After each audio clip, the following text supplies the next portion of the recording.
السلام علیکم ورحمۃ اللہ وبرکاتہ۔ سلام اس ہستی پر جس کے وسیلے سے اللہ تعالیٰ نے اس کائنات کی تخلیق کی۔ سب سے پہلے درود و سلام سے ابتدا کروں گی۔ اللہم صلی علی محمد وعلی آل محمد۔ آج میں جناب عبداللہ بن حسین علیہ السلام کے واقعات عرض کرنا چاہتی ہوں۔ جس وقت امام مظلوم غربت کی آخری صدا دے کر زین ذوالجناح سے اترے تو چشم تاریخ نے دیکھا کہ امام مظلوم علیہ السلام نے سجدہ ادا فرمایا۔ اس کے بعد انہوں نے پیدل جنگ فرمائی، پھر محبوب ازل کے حکم پر تلوار نیام میں ڈالی اور زمین پر ایک سجدہ ادا فرمایا۔ اس وقت مرتضج پاک نے ان کے گرد چکر لگانے شروع کیے۔ کافی دیر وہ اپنے مظلوم سوار کو بچانے کی کوشش کرتا رہا اور ذوالجناح کسی کو سرکار صلی اللہ علیہ وآلہ وسلم علیہ السلام کے قریب آنے کا موقع نہیں دے رہا تھا۔ اس وقت امت ملعون نے ایک عجیب کام کیا کہ مرتضج پاک پر تیروں کی بارش شروع کر دی۔ ابن سعد ملعون گھوڑے پر سوار ہو کر یہ منظر دیکھ رہا تھا۔ جس وقت اس نے تیر برسانے شروع کیے تو فوراً گھوڑا دوڑا کر تیر اندازوں کے سامنے آیا اور غصے میں انہیں ڈانٹ کر کہا کہ اے ملعونوں، جہنم خرید نہ کرو۔ کیا تمہیں معلوم نہیں کہ یہ مرتضج ہمارے رسول کی سواریوں میں سے ایک سواری ہے؟ ہائے ظالم امت! تمہیں اس مرتضج کا تو خیال آ گیا۔ مرتضج اس گھوڑے کو کہتے ہیں جس پر امام حسین علیہ السلام نے سواری کی۔ تمہیں اس کا تو خیال آ گیا کہ یہ رسول اللہ کا گھوڑا ہے، اور جو غریب سجدوں میں ہے، کیا اس کا رسول اللہ کے ساتھ کوئی تعلق نہیں ہے؟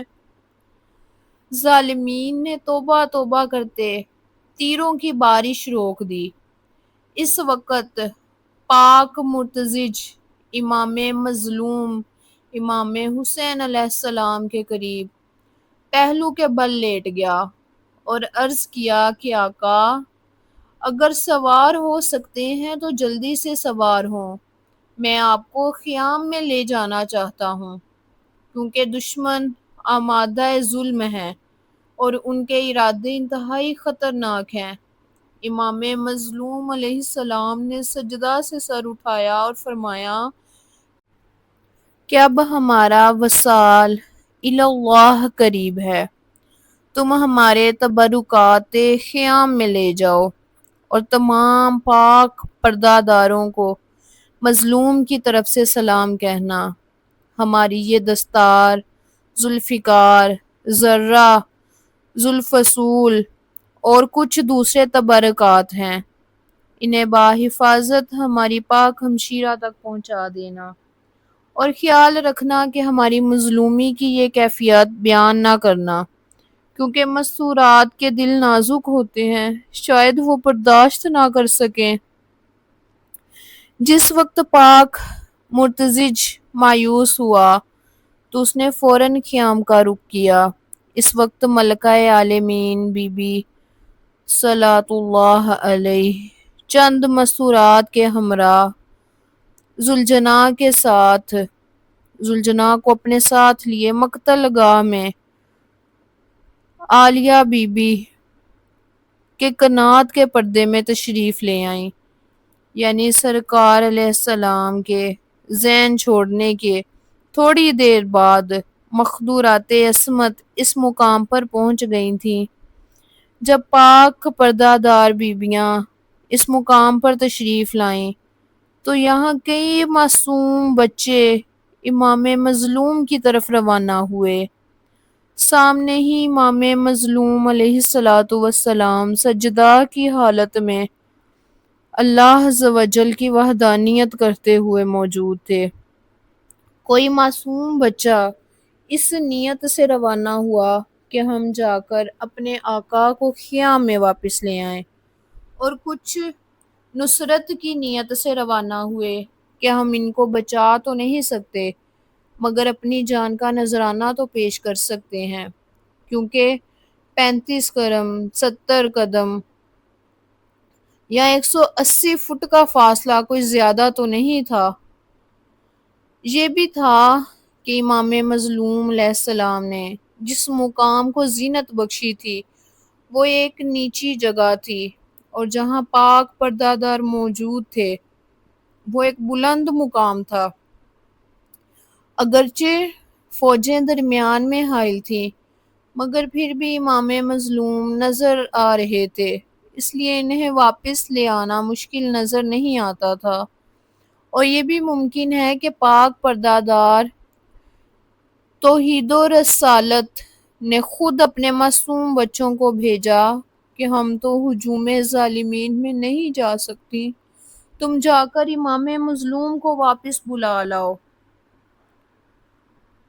جس وقت امام مظلوم علیہ السلام کو میدان میں چھوڑ کر پاک مرتضج خیام میں آیا تو اس وقت ظالمین کا منتشر لشکر امام مظلوم کے آخری لمحات کا منظر دیکھنے کے لیے ارد گرد جمع ہو گیا۔ جس کے پاس جو کچھ تھا وہ اٹھا کر امام مظلوم کے قریب آ کھڑا ہوا۔ ہزاروں لوگ امام مظلوم کے گرد جمع تھے۔ انہوں نے عجیب ترتیب بنائی ہوئی تھی کہ سب سے پہلے یعنی آگے آگے وہ فوج تھی کہ جو بیٹھ کر ظلم کرنے میں مصروف تھی، ان کے پیچھے کئی قطاروں میں پیدل فوج کا حلقہ تھا، اس کے باہر گھوڑے سواروں کی قطاریں تھیں، گھوڑوں کی سموں سے سم اور پہلو سے پہلو ملے ہوئے تھے۔ گھوڑا سوار فوج کے پیچھے آخر پر ناکہ سواروں کا حلقہ تھا۔ ہر طرف مخلوق کا ہجوم تھا اور ملائی نے ثواب سمجھ کر امام مظلوم کو تحائف پیش کرنا شروع کیے۔ امام مظلوم کی کیفیت یہ تھی کہ تمام کائنات سے بے نیاز ہو کر قبضہ ذوالفقار پر پیشانی رکھے، کربلا کی زمین گرم زمین کو فخر عرش معلی بنا کر دوزانوں قبلہ رخ ہو کر نہایت اطمینان سے تشریف فرما تھے۔ جس وقت افواج شام کا ازدحام زیادہ بڑھا تو جناب فیضہ نے عالیہ بی بی کی خدمت میں عرض کی کہ معظمہ بی بی، آپ کا پاک بھائی اب مجھے نظر نہیں آ رہا۔ ملکہ دو جہاں کا چاند شام کے سیاہ بادلوں میں چھپ گیا۔ اس وقت معصومہ بی بی نے دونوں ہاتھ پھوپھی اماں کے قدموں پر رکھے اور رو کر عرض کیا کہ مجھے اجازت عطا فرمائیں، میں اپنے پاک بابا کے پاس جانا چاہتی ہوں۔ عالیہ بی بی صلاۃ اللہ علیہا نے فرمایا کہ بیٹی، زمانہ دشمن ہے، گھوڑوں کی سموں میں سم ملے ہیں، اب کیسے جائیں گی؟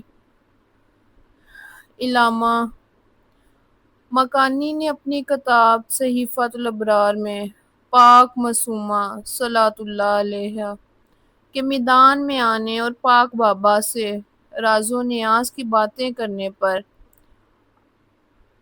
عرفانیاتی نقطہ نگاہ سے بہت ہی خوبصورت انداز میں روشنی ڈالی ہے۔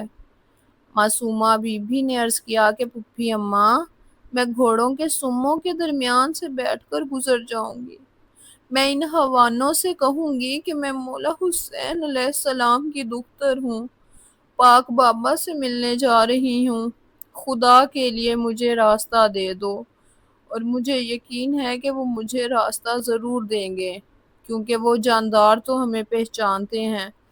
یہ تو کفر زادے ہیں کہ جنہوں نے ہم پر ظلم کی انتہا کی ہے۔ جس وقت میں شامی لشکر کے قریب جاؤں گی تو ان کی منتیں کروں گی کہ ظالموں، جو تنہا شہید ہو رہا ہے وہ میرا غریب بابا ہے، مجھے راستہ دو کہ میں بابا کو ملنے جا رہی ہوں۔ عالیہ بی بی نے فرمایا کہ میری بیٹی، آپ جائیں ضرور، مگر تنہا نہ جائیں، بلکہ اپنے بھائی جناب عبداللہ علیہ الصلاۃ والسلام کو ساتھ لے جائیں، کیونکہ بیٹیوں کا ایسے ماحول میں تنہا جانا مناسب نہیں ہوتا۔ یہاں پر ایک وضاحت کرنا پسند کروں گی کہ جناب عبداللہ علیہ الصلاۃ والسلام کی عمر کے بارے میں بھی مورخین کا کافی اختلاف ہے، اور ان کے واقعات شہادت کے بارے میں بھی کافی روایات ہیں، اور میرا ذاتی خیال ہے کہ شہزادہ عبداللہ علیہ الصلاۃ والسلام کی والدہ پاک ام عبداللہ بنت امراء القیس جمنی تھیں، اور یہ تو آپ کو معلوم ہی ہے کہ وہ شہزادہ علی اصغر کی پاک ماں سے علیحدہ ذات ہیں، جبکہ اکثر مورخین اور صاحبان انساب کو ولدیت میں ایک ہی نام ہونے کی وجہ سے اشتباہ ہوا ہے۔ یہ بھی ہے کہ بعض مورخین نے مولا امام مظلوم علیہ السلام کے پاک حرم کی حیثیت سے اس پاک بی بی کا ذکر تو کیا ہے مگر ان کی اولاد نہیں لکھی، اور بعض نے جناب عبداللہ علیہ الصلاۃ والسلام، صغیرہ بی بی پاک صلاۃ اللہ علیہا، اور جناب قاسم علیہ السلام المعروف شہزادہ محسن علیہ الصلاۃ والسلام، تینوں کو انہی کی اولاد لکھا ہے۔ واقعہ کربلا کے وقت شہزادہ عبداللہ علیہ الصلاۃ والسلام کا سن مبارک با اختلاف روایات 5 سے 9 سال لکھا گیا ہے۔ صغیرہ بی بی اس وقت 3 سال کی تھیں، اور جناب محسن کربلا میں چند ماہ کے تھے، جو حلب میں شہید ہوئے تھے، اور ان کا مزار حلب میں موجود ہے۔ اس کی وضاحت کے بعد عرض کروں گی کہ جس وقت معصومہ بی بی کو اجازت ملی تو انہوں نے تطہیر کا برقع سر اطہر موضوع فرمایا، اور 6 سال کے پاک بھائی کا ہاتھ پکڑ کر کنات کے پردے سے مقتل گاہ کی جانب روانہ ہوئے۔ چونکہ کوئی زیادہ فاصلہ بھی نہیں تھا اور سامنے پردہ دار انہیں دیکھ بھی رہے تھے، اس لیے اجازت ملی۔ مورخین لکھتے ہیں کہ جب یہ بہن بھائی گھوڑے سوار فوج کے قریب گئے تو مخلوق کے ازدحام اور راستہ نہ ملنے کی وجہ سے ایک دوسرے سے جدا ہو گئے۔ جناب عبداللہ نے فوج میں سے راستہ بنانا شروع کیا، گھوڑوں کے سموں کے درمیان میں سے کسی وقت جھک کر گزرتے، کسی وقت گھٹنوں کے بل چلتے، اور کسی وقت ہاتھوں کے بل چل کر فوجیوں کی قطاروں کو عبور کرتے۔ معصوم شہزادے نے فوجوں کو بڑی مشکل سے راستہ بناتے ہوئے جب آخری قطار کو عبور کر لیا تو سر اٹھا کر دیکھا، سامنے چند قدموں کے فاصلے پر انہیں اپنے پاک بابا مظلوم انتہائی زخمی حالت میں نظر آئے، ہر ملعون ممکنہ حد تک ان پر ظلم کرنے میں مصروف نظر آیا۔ تو یہ معصوم دوڑ کر پاک بابا کے قریب آئے۔ امام مظلوم نے آنکھ کھولی، معصوم بیٹے کو سامنے پا کر باہیں دراز کیں اور انہیں اپنی آغوش میں لے لیا۔ اس وقت امام مظلوم انوار الہیہ کی مستی میں اور ذات حق کے ذکر کر کے وجد میں جھوم رہے تھے۔ میرا دل مانتا ہے کہ کسی کسی وقت آنکھ کھول کر معصوم کو پیار بھی فرماتے ہوں گے۔ قوم کے ظلم کی بارش روک کر آخری وقت ضعیف باپ کے ساتھ معصوم بیٹے کی محبت کا انداز دیکھنا شروع کیا۔ معصوم شہزادہ بڑی معصومیت سے کسی وقت باپ کو دیکھتے، کسی وقت دائیں جانب، کسی وقت بائیں جانب دیکھتے، کسی وقت دونوں ہاتھ پاک بابا کے خون آلود ریش کے سامنے مس کر کے بابا کے زخمی ہونٹوں پر بوسے دیتے۔ ظالمین جتنے بھی سنگ دل کیوں نہ ہوں، انہوں نے پیار کے اس والہانہ انداز پر بے ساختہ رونا شروع کیا۔ شمر نے جب لوگوں کے خیالات بدلتے محسوس کیے تو موجود ایک ملعون کو اشارہ کیا۔ حمید بن مسلم سے روایت ہے کہ اس وقت بنی سعد میں سے ایک ملعون آگے بڑھا اور اس بدبخت نے آ کر باپ کی جھولی میں سے معصوم بیٹے کو بازو سے پکڑ کر پیار سے اٹھایا اور اس سے اتنا پیار کیا کہ مجھ سمیت بہت سے شامیوں کی بھی چیخیں نکل گئیں۔ اس وقت ہم اپنی آنکھیں بند کر لیں، زمین ہلتی رہی، آسمان لرزا اور شاید عرش الہی بھی لرزا ہوگا۔ میں اس ظلم کی حقیقت تو نہیں بتا سکتی، مگر اتنا بتا سکتی ہوں کہ ملعون ازل نے اس معصوم کو افواج کے سامنے لا کر زمین پر سلا دیا۔ ضعیف بابا کے سامنے وہ معصوم گرم زمین پر کچھ دیر تڑپتا رہا اور پھر ساکت ہو گیا۔ تھوڑی دیر بعد ہم نے دیکھا تو وہ اسدی ملعون شہزادے کا پاک سر اٹھا کر شمر کے سامنے پیش کر رہا تھا۔ ایک ایرانی نے نظم لکھی ہے: مکن خیال کے باگرفت و برد در خیمہ، سپاردش با محبت با دست مادر او۔ مکن خیال کے بردش کنارے نہر فرات، غبار گرد با دید زی روح انوار او۔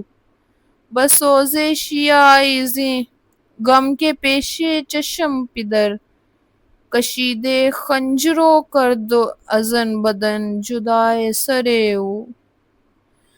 بزیر تیغ و چوب طفل دست و پا می زد، بود نگاہ صید سوئے نشأت ہر او۔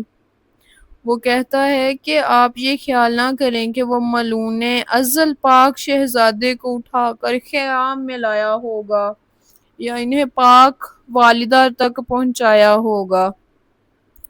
آپ یہ بھی نہ سوچیں کہ وہ اس شہزادے کو نہر فرات پر لے گیا ہوگا اور پانی سے ان کے رخ انور سے گرد صاف کی ہوگی یا انہیں پانی پلایا ہوگا۔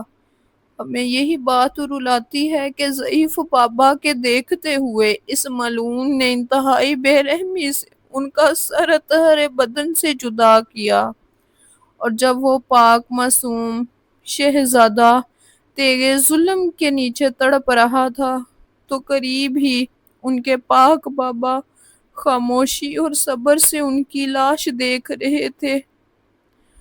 تمام مسلمانوں سے روتے ہوئے گزارش ہے کہ اللہ کے حضور دعا کریں کہ اللہ عز و جل ہمیں ان پاک ہستیوں کے صدقے سے، اس پاک گھرانے کے صدقے سے، اے رب تو ہی جانتا ہے کہ ایک باپ کے لیے بیٹے کی لاش اٹھانا کتنا مشکل ہے۔ اے میرے پاک رب، اے عبداللہ بن حسین کی ننھی جان تیرے راستے میں قربان ہوئی، اس کے خون کے صدقے ہماری نسلوں کو ہدایت عطا فرما۔ یا میرے پاک مولا، جس بیٹے کو تلوار سے شہید کیا گیا، اس حال میں کہ وہ باپ کے سامنے تڑپ رہا تھا، ہمیں ان کے صبر، وفا اور قربانی کا شعور عطا فرما۔